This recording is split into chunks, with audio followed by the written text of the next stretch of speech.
be gone by morning, the cowboy ordered, until the cook spoke from her heart.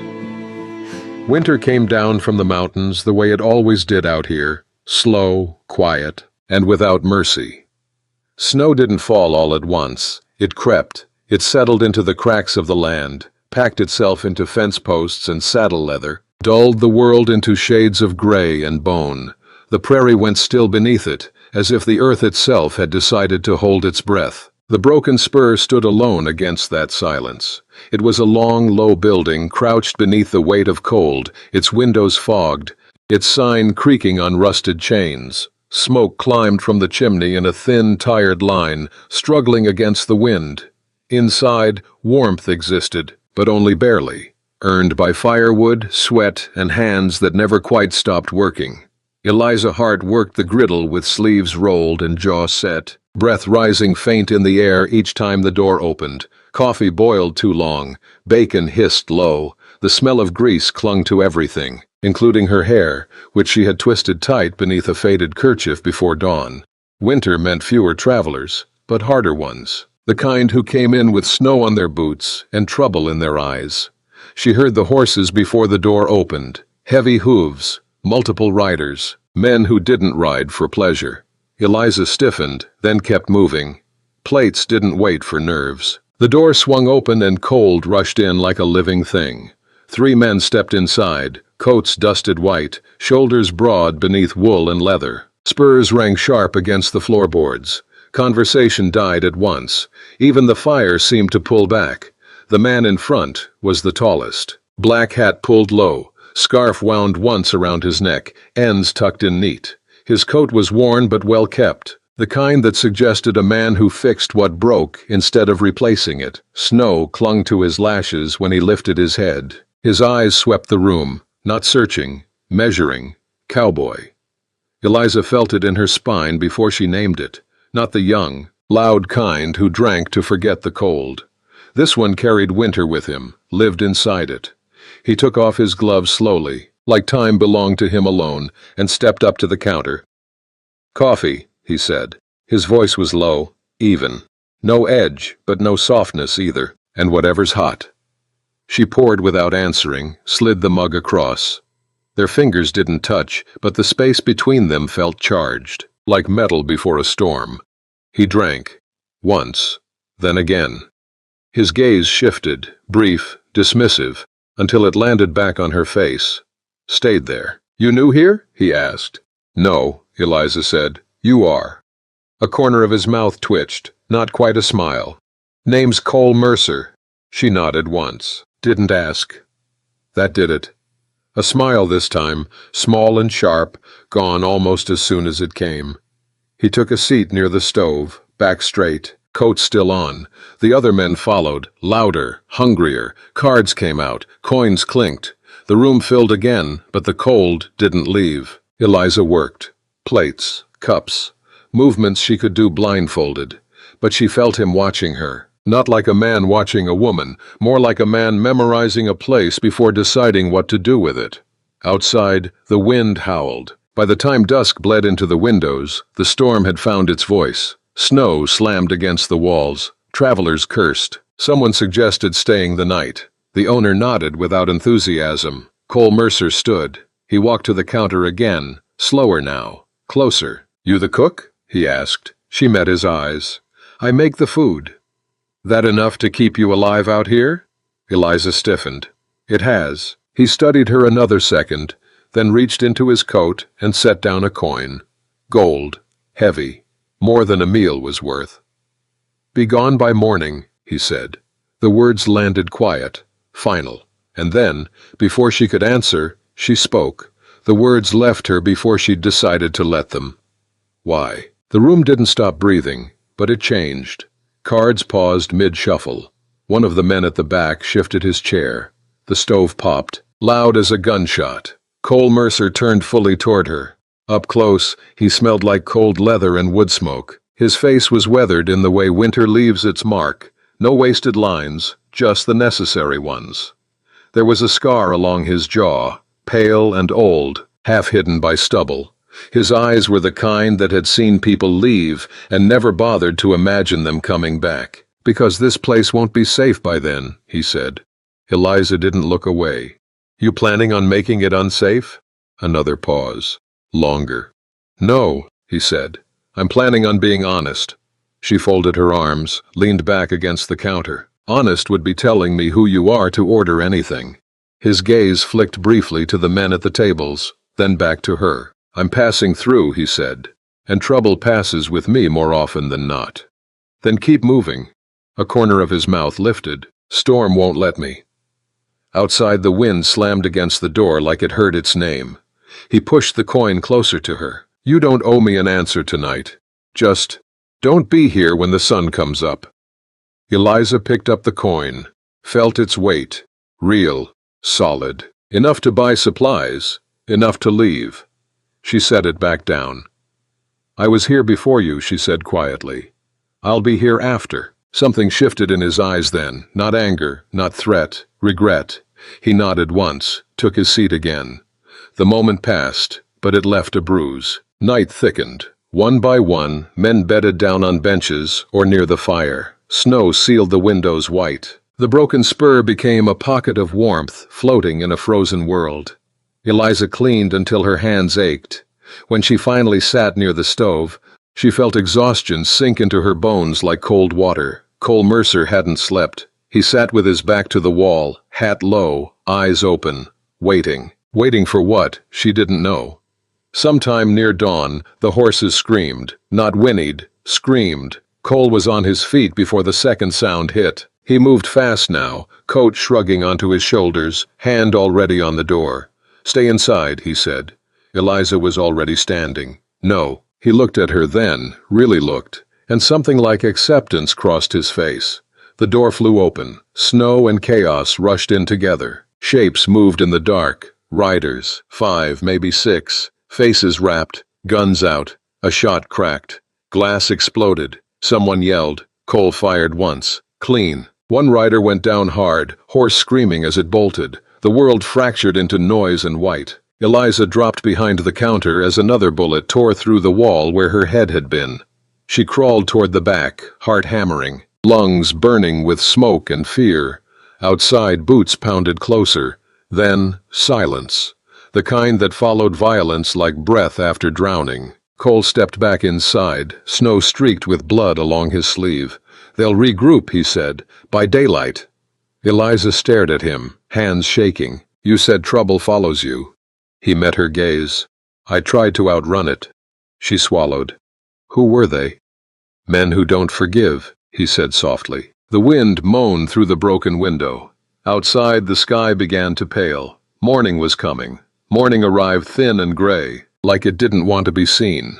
Snow still fell, but lighter now, small, sharp flakes that stung the skin and whispered when they landed. The broken spur looked wounded in daylight. Shattered glass glittered near the door. One shutter hung crooked, banging softly with each breath of wind.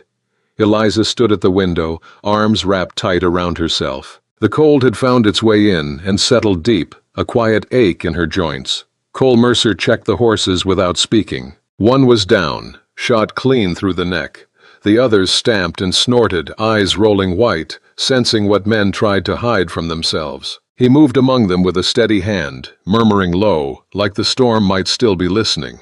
Eliza watched him through the warped glass. He wasn't rushed, wasn't frantic. He moved like a man who knew exactly how much time he had left and intended to spend it carefully. When he came back inside, he carried the smell of blood and snow with him. "They'll come back," he said, "with daylight, with more men." Eliza nodded. "They always do." He looked at her then, surprised, not by her words, but by how little fear was left in them. "You've seen this before," she swallowed. Different faces, same hunger.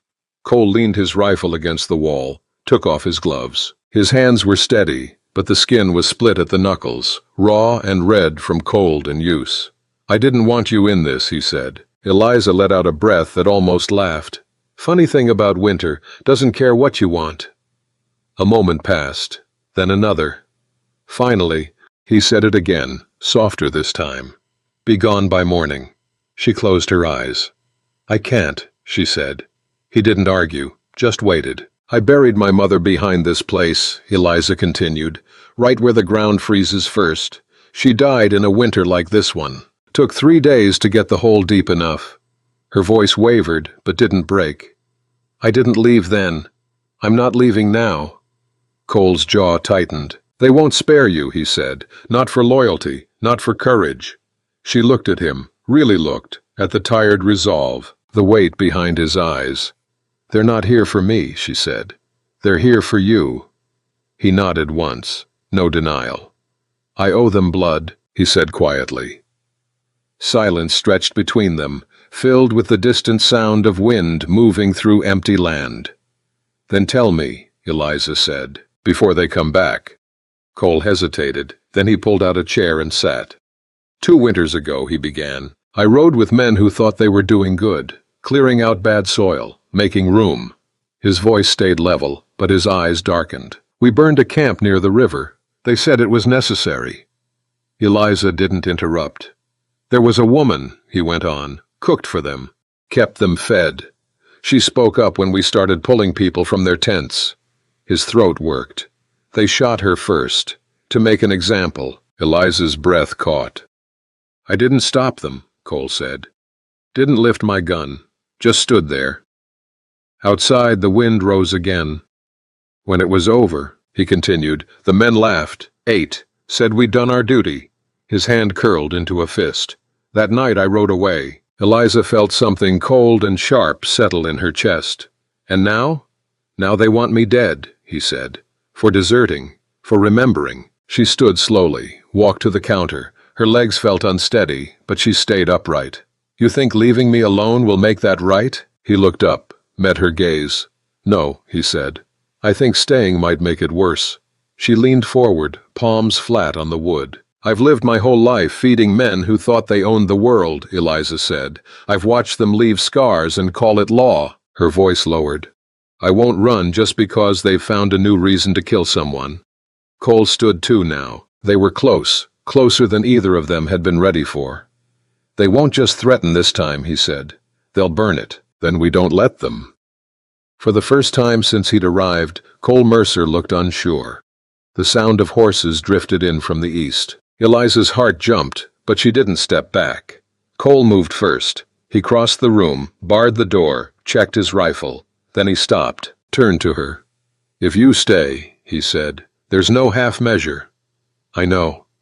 He searched her face, found no hesitation. Outside, voices carried on the wind, men shouting, confident now, certain of the outcome. Cole handed her a pistol. She stared at it. You don't need to, he said. Just don't freeze. Her fingers closed around the grip. Cold metal. Real. The first shot shattered the quiet. Wood splintered. Smoke filled the room. Cole fired back, measured and deadly. Eliza crouched, heart pounding so loud she thought it might give her away. A rider went down, then another, but there were too many. Flames caught along the outer wall. Heat pressed in, fierce and fast. Cole grabbed her arm. Now! They ran through the back, into the white chaos of winter. Snow swallowed their footsteps. Smoke clawed at the sky behind them. The broken spur burned. Eliza didn't look back. Ahead, the land stretched empty and unforgiving. But it was still alive, and so were they. They ran until the cold stopped biting and started burning. Snow rose to their knees in places, swallowed them whole in drifts that hid old fence lines and dead grass beneath a white lie. Eliza's lungs screamed. Each breath felt sharp, like broken glass dragged through her chest. Her boots were soaked through, toes numb, calves aching with every step. Cole didn't slow. He moved ahead of her, breaking the wind, shouldering through snow-laden brush, carving a narrow path with stubborn force. Once, when she slipped on hidden ice, he caught her without a word, hauled her upright, and kept going, as if stopping might invite death itself to catch up. Behind them, the broken spur burned. The fire glowed against the low clouds, an ugly orange wound in the gray morning. Smoke smeared the sky, and Eliza smelled it even as distance grew, grease, wood, old memories turning to ash. She stumbled again, this time harder. "Cole," she gasped. He stopped instantly, turned. His breath came fast now, clouding the air between them. Snow clung to his lashes again, melting slowly, like the world was crying and didn't want to admit it. "There," he said, pointing. "Ravine. Wind won't reach as bad." They slid down into it, half falling, half crawling, hands burning as they grabbed frozen roots and rock. At the bottom, the land folded inward, shielding them from the worst of the storm. Cole dropped to one knee, scanning the ridge above. Eliza sank against the wall, chest heaving, heart hammering so loud she feared it might echo. Her hands shook uncontrollably now, the adrenaline bleeding away and leaving cold in its place. "They'll track us," she said. "Not well," he answered. "Snow helps." He shrugged off his coat and wrapped it around her before she could protest. The weight of it, warm, smelling faintly of smoke and sweat, hit her harder than the cold had. She clutched it closed with numb fingers. "You'll freeze," she said. "I won't." He was already moving again, clearing snow, piling it into a rough windbreak. His hands were red and cracked, blood blooming in thin lines along his knuckles, but he worked like pain was just another thing to be managed. Eliza watched him, something heavy pressing behind her ribs. "You didn't have to stay," she said quietly. He paused, looked at her. "Yes," he said, "I did." They huddled there as the storm thickened, time stretching strange and shapeless. The wind howled overhead, but down in the ravine it softened to a low, constant moan, like the land itself grieving. Eliza's thoughts drifted, her mother's hands kneading dough, the sound of laughter long gone from the broken spur, the warmth of the stove on mornings when winter felt almost kind. All of it gone now. She shivered harder. Cole noticed. He moved closer, pressed his back against the ravine wall, and pulled her in front of him, wrapping his arms around her, careful, firm. His body was solid behind her, a barrier against the cold and the world. She hesitated only a second before leaning into him. They stayed like that, breathing together, heat shared and fragile. "Those men," Eliza said after a long while, "they ever stop?" Cole's chin rested lightly against her head. His voice came low, close to her ear. "No." She nodded. Somehow that honesty steadied her. "Then what happens next?" He was quiet for a moment. "We keep moving," he said. "North. There's an old line cabin near the pass. If it's still standing, we can rest. After that—" He exhaled slowly. "After that we see."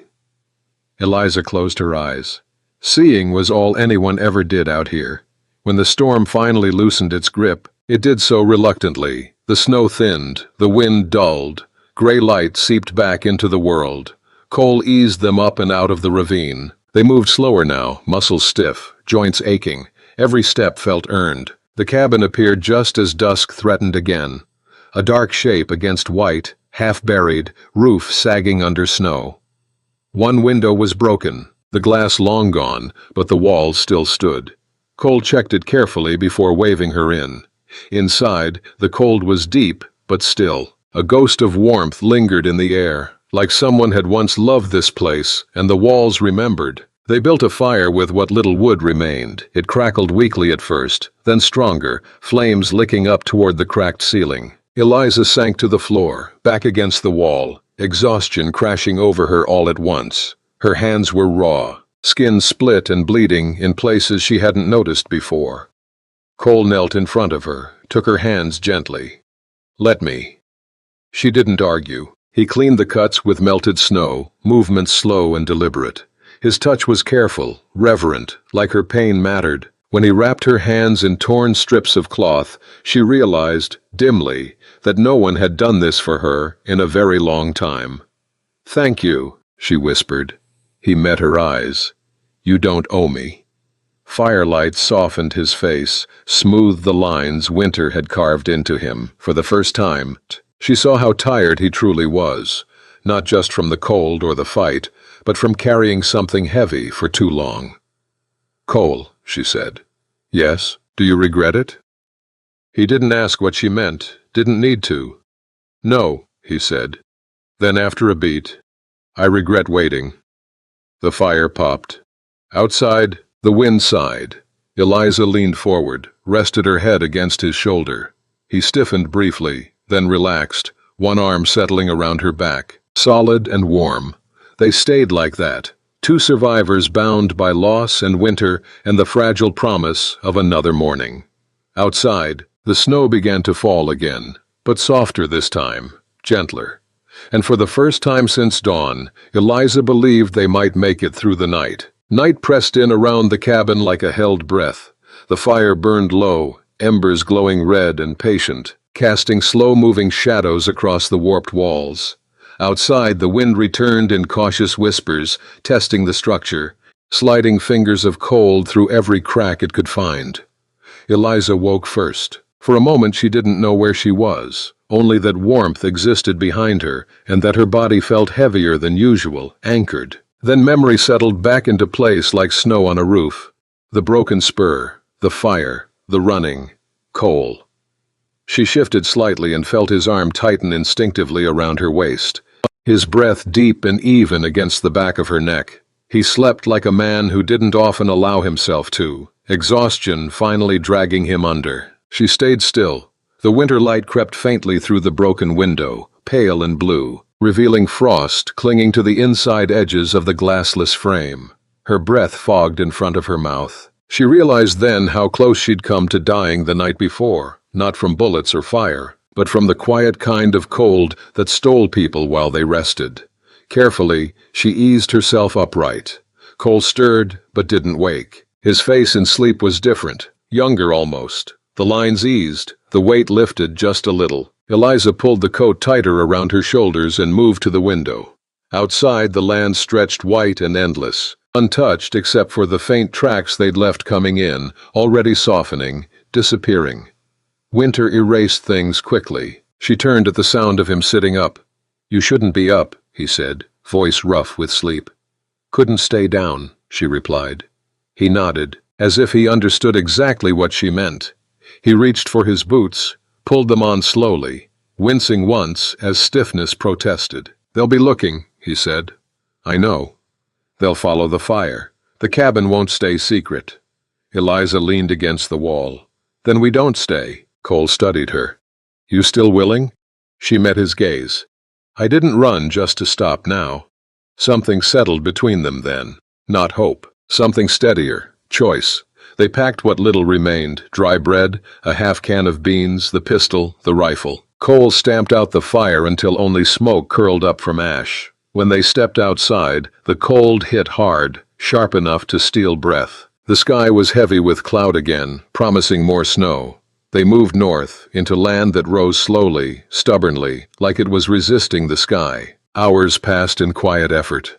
No talk, just the sound of boots in snow, breath drawn and released, the low creak of leather. Eliza's legs burned, but she didn't complain. Cole kept a steady pace, glancing back often, measuring her strength without asking for it. Near midday, they heard it. Horses. Cole stopped instantly, pulling her down with him behind a low ridge. They crouched there, hearts pounding, as riders crested the hill behind them, 4 this time, armed, confident. "They won't quit," Eliza whispered. "No," Cole said. "They won't." He looked at her then, not with fear, not with apology, but with something resolved. "They want me," he said, "not you." She shook her head. "That's not how men like that work." His jaw tightened. "I can slow them, draw them off." Her hand closed around his sleeve. Hard. "No, Eliza.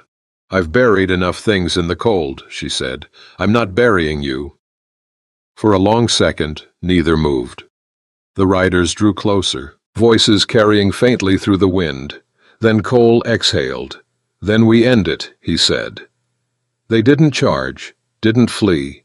They waited. When the riders came within range, Cole rose first, rifle steady, and fired. The shot cracked through the air, sharp and final. One man fell from his horse unmoving. Chaos followed. Horses reared. Men shouted. Bullets tore through snow and earth. Eliza fired too, not wildly, but where Cole pointed, where he guided. Her hands shook, but she didn't freeze. They fought like people who had already lost everything that could be taken. When it was over, the snow was marked with dark stains that steamed faintly in the cold. 2 horses fled riderless. 1 man crawled away, wounded and terrified. Cole lowered his rifle slowly. Eliza's ears rang. Her breath came fast and shallow. She tasted metal in her mouth. "You hurt?" he asked. She shook her head. "You?" He checked himself quickly. "No." They stood there, surrounded by the aftermath, the wind already beginning its quiet work of erasing. Cole turned toward the wounded man, who froze at the movement. "Go," Cole said. The man didn't argue. He scrambled up and fled, stumbling into the white. Silence returned. He looked at Eliza then, really looked, as if seeing her for the first time. "You didn't run," he said. "Neither did you." A strange sound left his throat, half laugh, half breath he hadn't realized he was holding. He reached out, hesitated, then pulled her into him, arms strong and sure. This time, she didn't just lean into him. She held on. They moved again after that, but something had shifted. The fear didn't lead anymore. It followed, quieter now, smaller. By dusk they reached higher ground. The storm broke briefly, clouds thinning enough to let pale light spill across the land. In the distance, far off, smoke rose from somewhere unseen, proof of life, or at least people. Eliza stood beside Cole, coat wrapped tight, hair stiff with frost. "What happens now?" she asked.